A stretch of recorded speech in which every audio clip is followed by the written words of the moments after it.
काय हो, तुम्हाला पण रवा पोटॅटो खाप खायची आहे का? चला तर दाखवते माझ्या स्टाईलमध्ये आणि तुम्हाला तर आवडेलच, मला तर माहित आहे. आणि मी कशी करते ना हे तुम्हाला दाखवते बघा. मी इथं 2 बटाटे घेतली होती आणि ती असं खाप करून घ्यायची बरं का, बारीक पातळ, जास्त पातळ नाही जास्त अशी मोठं मोठं नाही, अशी मिडम मी कसं केली आहे ना तसं करायचं. आणि ह्याच्यामध्ये ट्विस्ट म्हणजे बरं का, हे असं काप करून घेतलं आणि बर्फ आणि मिठाचं पाण्यामध्ये ना असं हे भिजू ठेवायचं, एक 5-10 मिनिटं ठेवायचं. कारण ह्याच्यामुळे क्रिस्पी बनतं बरं का आपलं खाप.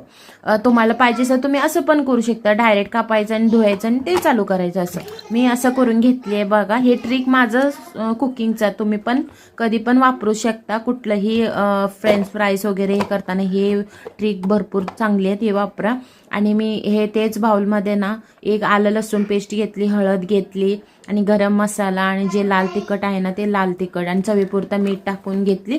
आणि एक लिंबू, ते एवढं अर्ध लिंबू कापा आणि तुम्हाला जास्त तुमच्यात क्वांटिटी असेल तर एक लिंबू टाकू शकता. आणि वरना पुदिना आणि कोथिंबीर असं टाकून घ्यायची. असं छान ना हातानं सगळं मिक्स करून घ्यायची आणि छान असं मसाला सगळीकडे अशी लावून घ्यायची बरं का मिक्स. आणि इथं गरम करायला तवा ठेवली आणि रवा घेतली आहे आणि 1 चमच एवढी कॉर्नफ्लोअर टाकायची, कारण क्रिस्पी होते बरं का. आणि तुम्हाला पाहिजे असेल ना तर तुम्ही तांदळाचं पीठ पण टाकू शकता, ऑप्शनल आहे बरं का, कुठलंही एक टाका आणि क्रिस्पी होतंय बरं का, विसरू नका. नाहीतर असंच करा साधीने आपली सोपे. आणि एक एक खापणं असं लावून ना गरम तवा झालेली आहे आणि त्याच्यामध्ये एक असं सोडा तेल टाका थोडं, आपल्याला जेव्हा पाहिजे शॅलो फ्राय सारखं करायचं. आणि झालेली आहे इथं बघा. आणि जास्त टाइम लागत नाही बरं का, मोठ्या गॅसवरच करायची. आणि झालं गरम गरम असं परतून सगळंच बघा.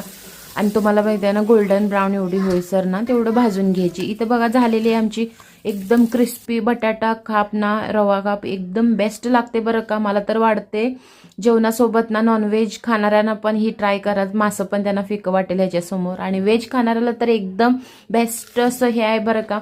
तुम्ही एकदा नक्की ट्राय करा, मी सांगते. म्हणून तुम्हाला आवाज ऐकूच आला असेल किती क्रिस्पी झाला असेल हे. आणि तुम्ही पण एकदा नक्की ट्राय करा. आणि माझ्या व्हिडिओला लाईक शेअर सबस्क्राईब करायला विसरू नका गाईस. आणि तोपर्यंत भेटू पुढच्या व्हिडिओमध्ये. बाय. आणि कमेंट करून सांगत बरं का मला कसं वाटली माझी रेसिपी, साधी आणि सोपी आणि झटपट.